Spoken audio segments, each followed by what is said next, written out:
আসসালামু আলাইকুম। আজকে আরেকটি ভিডিওতে স্বাগতম। ঈদের পর এই ভিডিওটি করতেছি। আমার বাগানে প্রায় সকল সবজি পরিপক্ক হয়ে গেছে, বাট ঈদের কারণে এগুলো একটাও পারা হচ্ছে না।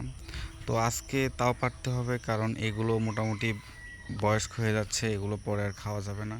আর ঢ্যাঁড়স কচি না হলে এগুলোতে মানে শক্ত শক্ত ভাব চলে আসে, এটা খেতে অতটা ভালো লাগে না। এই জন্য হয়তো আজকেই তুলে রাখবো। উম, কিছু করার নেই, এটা ঈদের মধ্যে এরকম হবে, এটা নর্মাল। আজকে ইনশাল্লাহ এগুলো সবগুলো হারভেস্ট করা হবে। হারভেস্ট করে হয়তো আজকে এটা কিছু একটা করা হবে, না হলে ফ্রিজ রাখা হবে।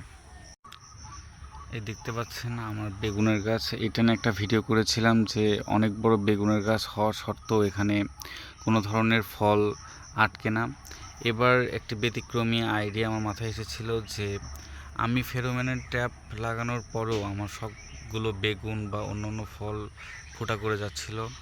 এই জন্য এবার আমি পলিথিনের মাধ্যমে রেখেছিলাম বেগুনটি। এবার মাশাল্লাহ অনেক বড় হয়েছে এবং আরও অনেকগুলো মাশাল্লাহ আসতেছে। এগুলো ভালো লক্ষণ, পজিটিভ লক্ষণ, কারণ এবার বেগুনের গাছ আশেপাশে অনেকগুলো থাকার কারণে এবার এটাতে আক্রমণ কম হচ্ছে। এবার চলে আসলাম করলার বাগানের পাশে। করলার বাগানের পাশে এসে দেখলাম করলাগুলো অনেক বড় হয়ে গেছে। এগুলো এখন সবই হারভেস্ট করার মতো উপযুক্ত হয়ে গেছে। এই করলার জাতটা অনেক ছোট ছোট জাত ছিল, তাও মাশাল্লাহ এবার অনেক বড় হয়েছে। তো এগুলো মোটামুটি পরিপক্ক হয়ে গেছে, এগুলো তুলতে হবে।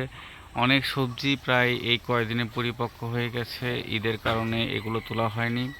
তো এখন এগুলো তুলতে হবে, না হলে গাছে এগুলো নষ্ট হয়ে যাবে। এইটা হলো আমার ফেরোমন ট্র্যাপ, বাট এটার মধ্যে অনেক পরিমাণে মাছি পড়ার কারণে এটা ময়লা হয়ে গেছে। আজকে এটাও ক্লিন করতে হবে। ঈদের কারণে গরুর ওখানে সময় দেওয়ার কারণে এগুলো খুব একটা পরিষ্কার বা ক্লিন করা হয়নি বা সময়ও দেওয়া হয়নি বাগানে। আজকে এসে দেখি যে এরকম অবস্থা। তো এইটা ঠিক করতে হবে, ক্লিন করতে হবে, দেন অন্য কিছু করতে হবে। এইটা হলো আমার লেবুর গাছ। লেবু গাছ থেকে মাশাল্লাহ এবার আমরা লেবু হারভেস্ট করতেছি এবং এবার ঈদেও আমরা বেশ কয়েকটি লেবু এখান থেকে উত্তোলন করেছি এবং এগুলো খাওয়া হচ্ছে। এগুলো প্রায় গন্ধরাজ টাইপের, গন্ধ অনেক ভালো এবং লেবুর রসও অনেক ভালো। মাশাল্লাহ গাছটা লাগিয়ে আমি সফল হয়েছি, কারণ এটা 12 মাসই। অলরেডি আবার ফুল এবং ফল চলে এসেছে, এগুলো বড় হচ্ছে আবার, আর এগুলো প্রায় পরিপক্ক হয়ে গেছে।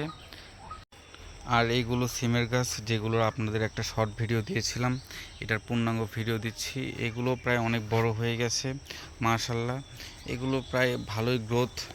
এগুলো অনেকগুলো গাছে এখন প্রায় জানলায় উঠে গেছে পরিপূর্ণভাবে, এবং চাল কুমড়ার গাছও রয়েছে এর মধ্যে। আর ওই সাইডে রয়েছে মিষ্টি কুমড়ার গাছ। সব গাছই মোটামুটি আলহামদুলিল্লাহ ভালোই গ্রোথ হচ্ছে। তো এটা জানলা কিছুদিনের মধ্যেই হয়তো পরিপূর্ণভাবে পূর্ণ হয়ে যাবে।